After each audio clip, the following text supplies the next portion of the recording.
Good morning. Welcome to our webinar, Understanding Your Credit Report, sponsored by Davidson Realty, Inc. Davidson Realty has been selling real estate in northern St. Johns County for over 20 years now.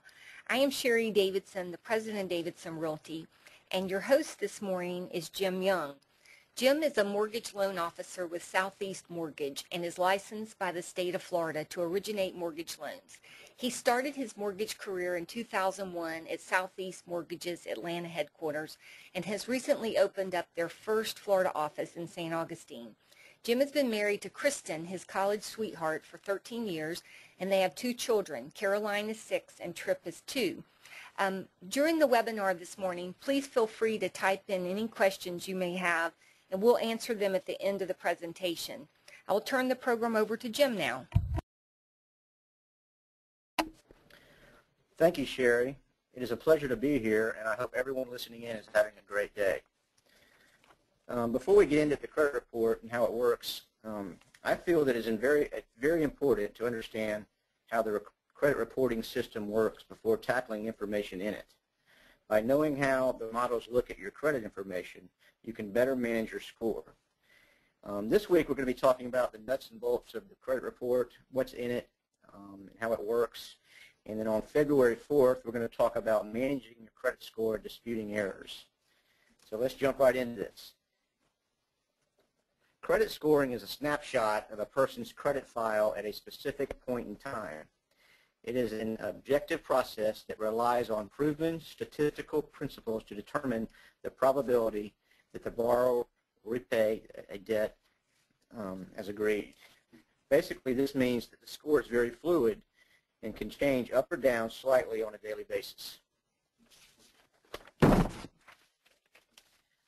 Mortgage loan pricing is based largely upon the perceived risk to the lender. The greater the risk, the higher the interest rate the borrower will have to pay. Now, credit bureau scores range from 300 to 850 points. So the higher the score is, the lower the credit risk is, and the lower the interest rate will be. So over time, the predictive accuracy of credit scoring has improved and become increasingly more reliable. And this has allowed even the most conservative lending channels to expand their lending policies and their portfolio to reduce, while reducing their credit losses. Now, on a side note to that, we all know about the lending environment facing us today that has caused lenders to scale back on the mortgage options they provide. There is some good news, and that is people with good credit can still qualify for a mortgage. It is just a bit more challenging, and it requires a qualified mortgage professional to help with that process. Let's talk about the 3 National Credit Bureau repositories. They are TransUnion, Experian, and Equifax, and you can see their phone numbers and website addresses listed there. Recently, there have been federal laws that allow consumers to get one credit report from each credit reporting agency per year. Unfortunately, these credit scores will not be included in these free reports. So if you want your score, you're going to have to pay for it. Consumers are also entitled to additional free reports if, when you apply for credit, a company takes adverse action against you, which basically means they deny your credit request. And this denial can be for any reason. It can be because your credit's not good, or it can be that you just don't make enough money to qualify ratio-wise. But it doesn't matter. If they deny you, you can get a free report. You can also get a free report if you're unemployed and plan to look for a job within the next 60 days. You can get a free report if you're on welfare. And if you feel there are inaccuracies in your report, or you suspect fraud in your report, you can get a free credit report. Let's talk about how the credit system or the credit reporting model looks at your file. Basically, keys to understanding a person's credit score are the 4 reason codes that are listed by order of importance at the top of each credit report. These score factor codes will show what areas of a borrower's report did not score as high as optimally possible. Now, when you're looking at your report, you're probably going to have a tri-merge report if you're getting a mortgage loan. And the 3 bureaus, which are Equifax, Experian, and TransUnion, have different models, and they're called different things. So Equifax would be your beacon score on your report. Experian would be your Fair Isaacs score on your report, and TransUnion would be your FICA score on your report.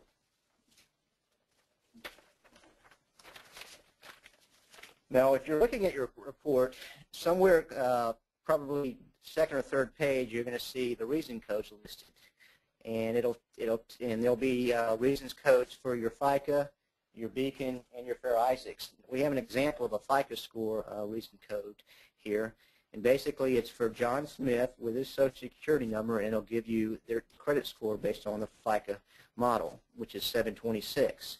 Now, below that, you'll see 4 reason codes that showed where he lost the most points in his file.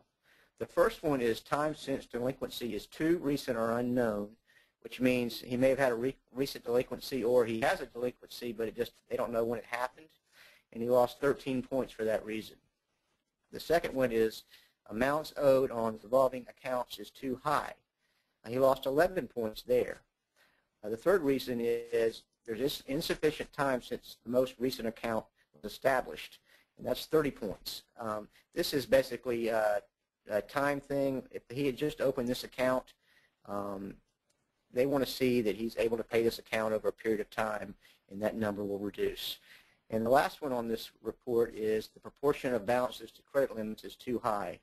And he lost 10 points on that one. So that basically means he has a credit limit of $1,000, and he may owe 700 of it. They look at that as being too high, so he lost some points. So the 4 reason codes above explain where the consumer's record lost the most points when the score was computed. So out of a possible 850 points, 64 points were lost due to the above reasons. There are up to 4 reason codes that will be reported, so the remaining 60 points were lost due to other reasons. Here I'll show an example of possible reason codes. I've got 8 listed here, which are probably the most common, but there's probably up to 30 reason codes that you may see on your report. The first is the amount owed on an account is too high. The second is the level of delinquencies on an account. The third is time since delinquency is too recent or unknown. The fourth is length of time that accounts have been established. The fifth is lack of recent bank revolving information. The fourth is number of accounts with delinquency. Seventh one is the amount past due on accounts. And the eighth is derogatory public records or collections filed. And I want to go back to the top, which is the amount owed on accounts too high, and give you an example. Again, let's say you've got a credit card and you have a $2,000 credit limit, but you owe $1,500 on it. So that's a 75% ratio of debt to available credit. That's going to be a negative impact on your credit score.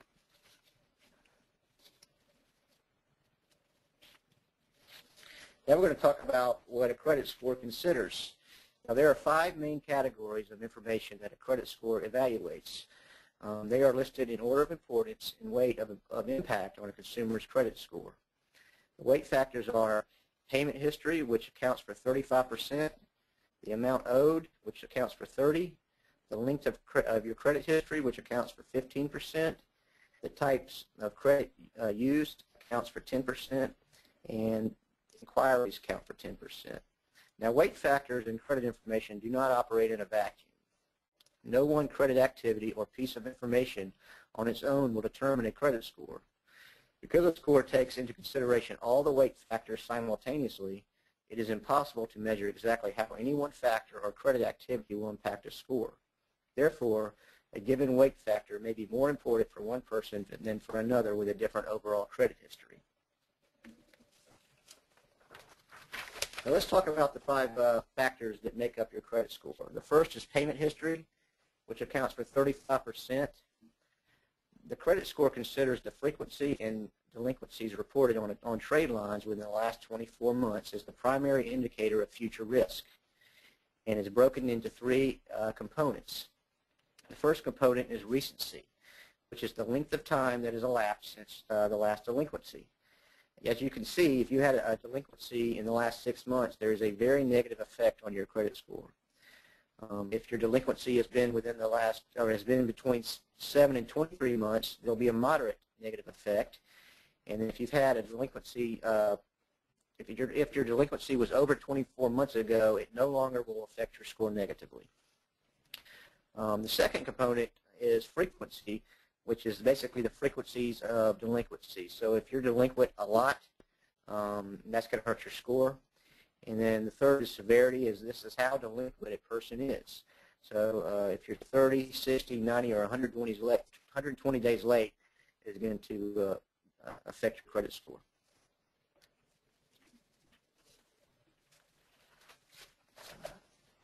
The next is the amount owed, which accounts for 30% of your score.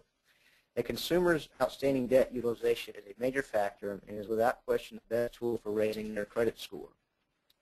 What this looks at is the number of accounts that you have open, your available credit, and weighs it against outstanding balances, the amounts owed on installment loans compared to the original loan amount.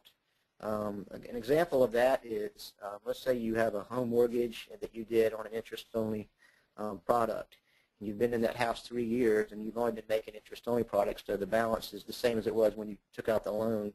That will eventually be a negative impact on your credit score. There are two thresholds in this category that negatively affect a person's score. The first is if you've got balances that are over 50% of your high credit limit, there is a moderate negative impact.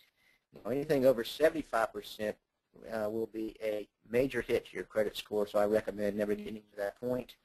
And the good news is if you have credit cards that have balances below 33% of your high credit limit, that actually helps your score. Okay, we're going to talk about the length of credit history, which is 15%.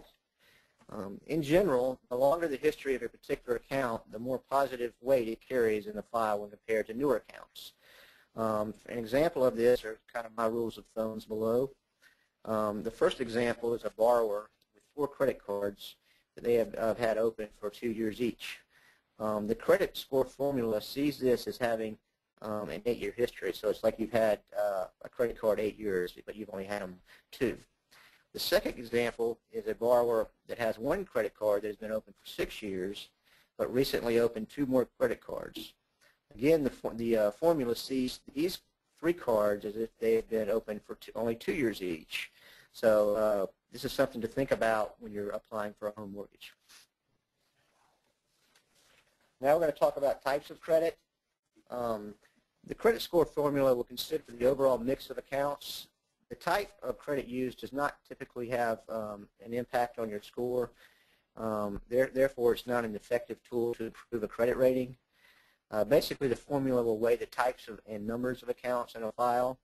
For example, someone who has 3 open finance company accounts and no major credit cards could indicate caution.